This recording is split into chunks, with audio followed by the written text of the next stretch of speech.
Good morning, everybody. Hope you're doing fantastically well. We are back with another One Leeds episode to update you on all of the carnage that is going on at the minute. I just want to say a big thank you. We hit 27,000 subscribers last night. As you guys know, I never ask for subscribers for you guys to click that button and all this sort of stuff, but I'm going to start doing it a little bit more because maybe you guys just need a little bit of a reminder because I'm just been a dopey presenter basically and YouTube channel owner.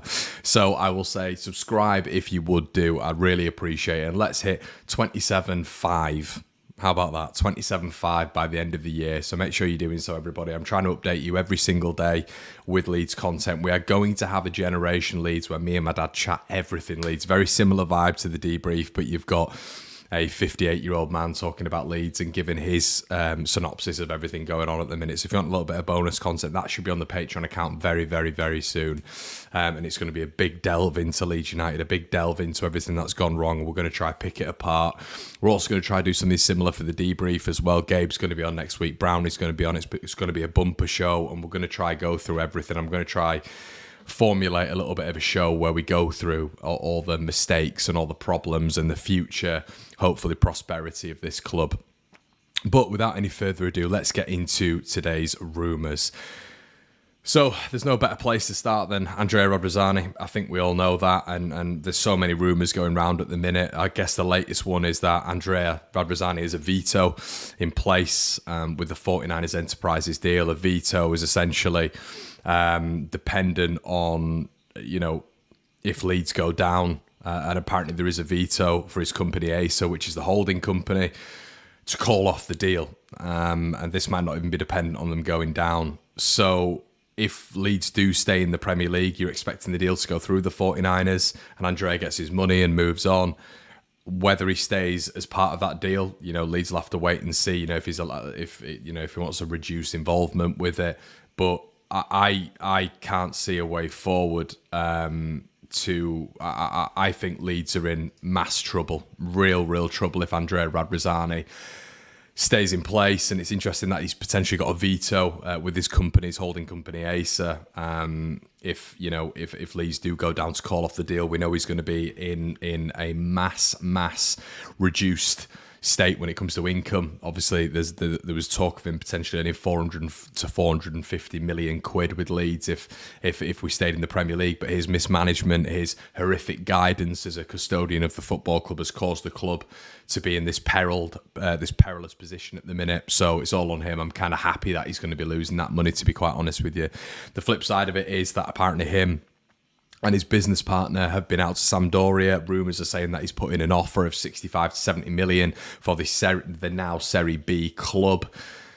Yeah, I think personally, I'm getting the feeling that he wants out. Now, we were speaking last night on the debrief that is there a potential that he stays, he sticks around. I think he's getting the vibe now that if you haven't got the fans on side, if you've balls this up as much as you have, then there is no way back. And I think that the worst case scenario for him is that he stays at Leeds, because I don't think he's going to be welcome.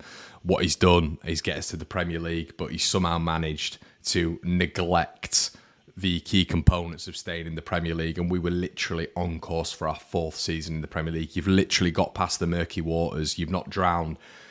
You've literally kept your head above water for those 3 years. The three most difficult years in the Premier League are the start of three. When you get promoted, it's that first season could go down. It's a tough one. Second season's even worse, as we know. Third season is still a tough one. That fourth season, that was always the plan. Remember, it was always the plan to get to the third and fourth year and then progress as a football club. Leeds haven't done that.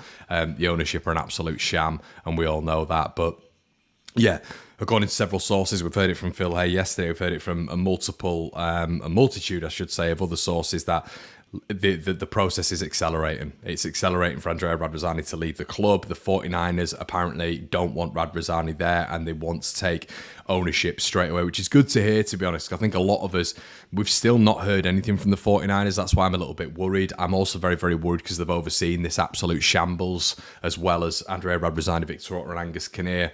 Ed and Eddie.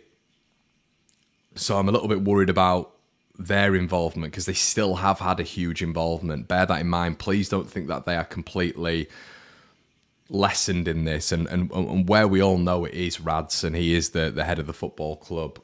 and he has the final say. The 49ers still have a 44% share in this football club and have overseen and not said a word. Not that they would, but we've not heard anything from the 49ers from the 2018 period, really, when Marat came in. So, as you know, the key focal point. So there's definitely something to look at there when it comes to the development of Leeds United and us maybe getting the 49ers in. Overall, though, I would welcome them at the minute, and I'd welcome a fresh start, and I'd welcome Leeds United taking on the Championship with new blood. Overnight, it's become apparent that apparently Graham Potter and Rodgers are on Leeds United's radar if we stay in the Premier League. According to several rumours, Sam Allardyce will not survive with Leeds United if in the Premier League or if even in the Championship. And I do think that is the right move. And I sort of embellished on it a little bit last night. I think there's an action plan, that I spoke on last night, that Leeds need to go down. We need to buy the best striker in the division.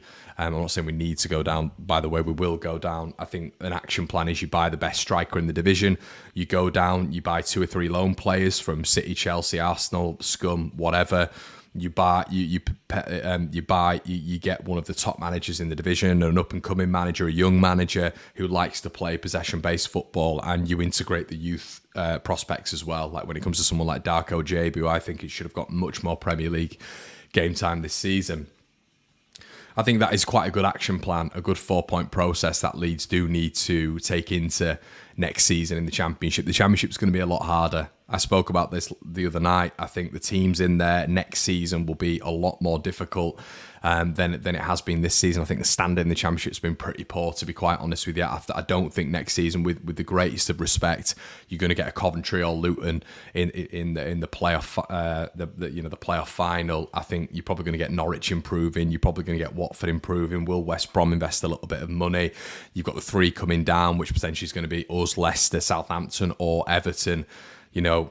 Middlesbrough, who didn't make it, but Middlesbrough, a good club in that division. You expect the chairman Gibson to invest a lot of money. There's a lot of context when it applies to teams in that division, and I don't think it's going to be as easy as people make out. Leeds do have a massive advantage when it comes to parachute payments, when it comes to sell-on fees, when it comes to the wages of certain players being reduced by 50 to 60%. That's something that they have actually got right at the club, but it's not going to be easy. And for me, you need a manager who is going to dictate possession. Unfortunately, Big Sam is not that guy.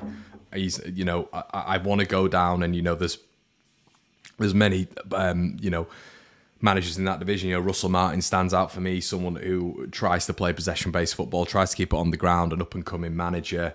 I guess the name of Russell Martin might not be attractive in terms of players coming in, and that's something that we have to do. We have to go down there, we have to bully clubs, and I want Leeds to go down there and bully clubs, get the best striker in the division, and act like a big club. Even when we were in the Championship, for me, we didn't act like a big club, and that was down to ownership, of course it was, but Leeds need to throw the weight around. This is Leeds United. We're going to be the biggest team in that division next season by a country mile.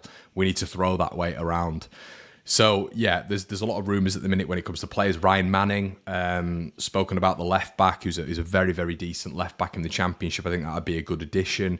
Obviously, we don't know who the manager is yet. There's no sporting director, so I don't think there's a lot of validation to these rumours. But, yeah, I think the next piece of news that we need to look at is Willy Gnonto.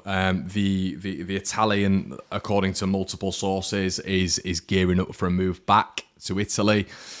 Apparently Fiorentina and Lazio are both interested. We've heard Willy Gnonto almost say, he was on a podcast the other day, I think it was either JD Sports or Foot Asylum, and he was saying that he does miss home. He's young, he does miss his parents and all this sort of stuff. And I know he's in the Premier League right now, but you wonder if maybe he would go back to Italy to then galvanise himself again for maybe an Arsenal or a City or whoever, Chelsea, to come in for him next season, the season afterwards. He's only young. Going back to Italy wouldn't be a problem for him, because if he's good enough, he'll get that move.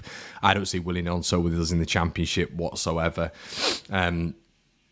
I think there is going to be a whole host of players that leave Leeds United, and it's going to be interesting to see who those are. But Willian Gnonto apparently is of interest of Lazio and Fiorentina.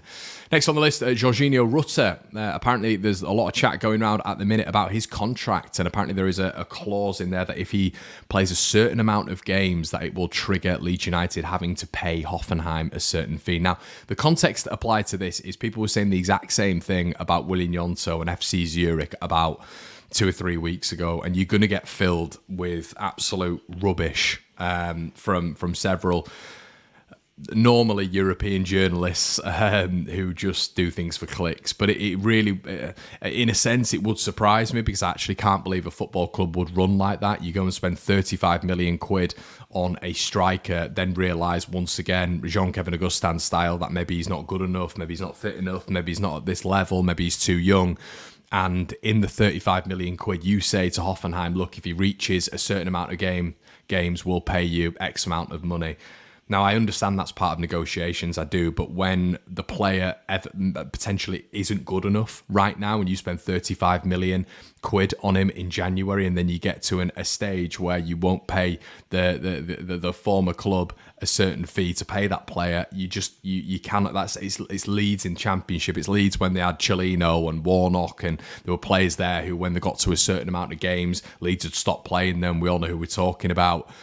A lot of the sick note six. And it's staggering that we ran like that, but we are ran like an absolute show at the minute. And the only positive I can derive from anything when it comes to Leeds United is the fact that they've got relegation clauses. The wages are going to be reduced for all of these players. But for me, there needs to be 6 or 7 players that come in, a manager that comes in, new owners that come in, and I'm just praying that this happens sooner rather than later, because that Championship season starts a lot sooner than the Premier League campaign, and Leeds don't just have to get owners in order. If we're getting a sporting director, that has to be in order, a manager has to be in order, the players have to be in order.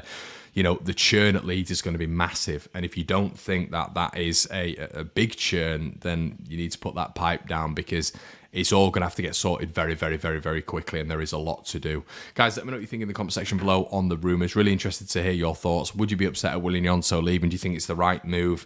What do you think about the signing of Ryan Manning? Do you think that would be a good addition to Leeds, actually having a proper left-back? I think that's one of the starting points that Leeds need to address. You build from the back, don't you? A left-back is a key component in the Championship, Premier League, and any league. What do you think to Radrizzani? Do you think he'll sell? Do you think he won't sell? What's going on with the 49ers? Are you disappointed that they've not put their head above the parapet a little bit more when it comes to the Leeds ownership? Are you nervous about them taking charge? Guys, have a good one, and I will see you tomorrow morning. Cheers.